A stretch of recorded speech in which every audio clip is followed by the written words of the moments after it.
राजभवन मार्च कर रहे हैं उपेंद्र कुशवाहा जी, हम उनको नैतिक समर्थन देते हैं। इस तरह से भेदभावपूर्ण ये जनगणना हुई है, इसका हम लोग विरोध करते हैं और हम मांग करते हैं कि इस गणना को खारिज कर करके फिर से पुनः जनगणना करावें। नमस्कार, न्यूज फॉर नेशन देख रहे हैं आप। मैं हूं आपके साथ धीरज सिंह। बिहार में जातीय जनगणना की रिपोर्ट आने के बाद लगातार राजनीति तेज है। हमारे साथ है बिहार के पूर्व मुख्यमंत्री जीतन राम मांझी जी, सर आज पूर्व केंद्रीय मंत्री और RLJD के अध्यक्ष उपेंद्र कुशवाहा राजभवन मार्च कर रहे हैं इसको लेकर। पहले तो क्या कहेंगे जो जातीय जनगणना का रिपोर्ट आया है? राजभवन मार्च कर रहे हैं उपेंद्र कुशवाहा जी, हम उनको नैतिक समर्थन देते हैं।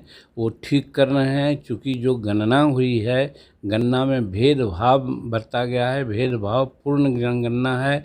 लोगों को छोड़ दिया गया है, उनके जाति बहुत से जातियों के घर पर नहीं जाना गया है। 25% ऐसे घर है जहाँ की जनगणना नहीं हुई है।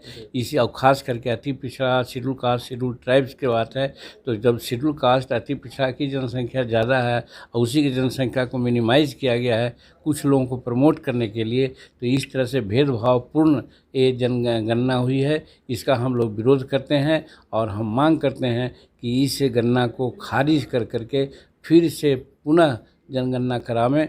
तब हम लोग समझेंगे और घर घर लोग जाए, ये सुनिश्चित करके करावें, तब माना जाएगा कि उसको ठीक से करने का उनकी इच्छा है। और नहीं तो ये राजनीतिक रूप में राजनीतिक लाभ लेने के लिए, कुछ लोगों को खुश करने के लिए इन्होंने गणना कराया है। आप लोग की ओर से लगातार कहा जा रहा है कि इसमें गड़बड़ी की बात सामने आ रही है, लेकिन मुख्यमंत्री नीतीश कुमार तो कह रहे हैं कि कोई गड़बड़ी नहीं है, सब कुछ पारदर्शी तरीके से हुआ है और आने वाले विधानसभा सत्र में इस रिपोर्ट को भी पटल पर रखा जाएगा। वो रखेंगे कि नहीं रखेंगे वो अलग बात है, वो तो कभी करेंगे, चूँकि उन्होंने कराया है तो कभी करेंगे कि बहुत अच्छा किया है।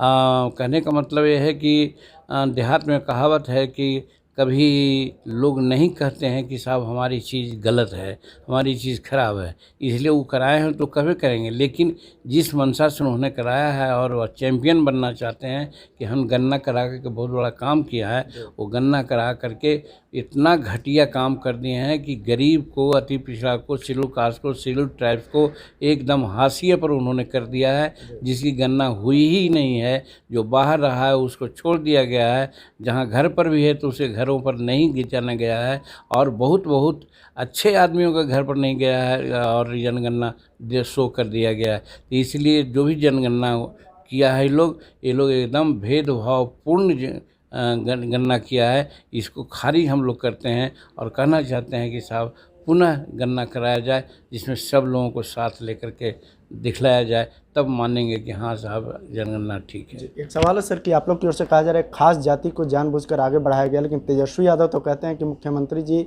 अगर ऐसा रहता तो मुख्यमंत्री जी कुर्मी जाति को ही क्यों नहीं बढ़ा चढ़ा कर दिखा दिए। सवाल है कि जो 2% है उसको 10% कैसे कीजिएगा, लेकिन जो 10% है उसको 14% कर दिए और उसको इसलिए कर दिए कि उनके उपजातियां हैं 10-12 को, सबको मिला दिया गया। और भुइयाँ जो दो उपजाति कम से कम 3 है, भुइयाँ है, रजवार है, मुसहर है, भोक्ता है, ये सब है, ये सबको छोड़ दिया गया है, अलग अलग कर दिया गया है। तो वो तो कभी करेंगे, उनके पक्ष में तो करवे किए हैं लोग, तो इसीलिए तो हम लोग कर रहे हैं। अगर ईमानदारी होती तो भुइयाँ, मुसहर, रजवार, भोक्ता, ये सब जितने भी लोग हैं सबको, राजवंशी, ये सबको एक कोड में करते, तब हम जानते कि हाँ साहब उन्होंने अच्छा काम किया है। तो ये तो जानबूझ करके हम लोगों को हाशिए पर रखने के लिए किए हैं, इसलिए ये गणना भेदभावपूर्ण है, राजनीतिक तौर पर किए हैं, राजनीतिक लाभ लेने के लिए।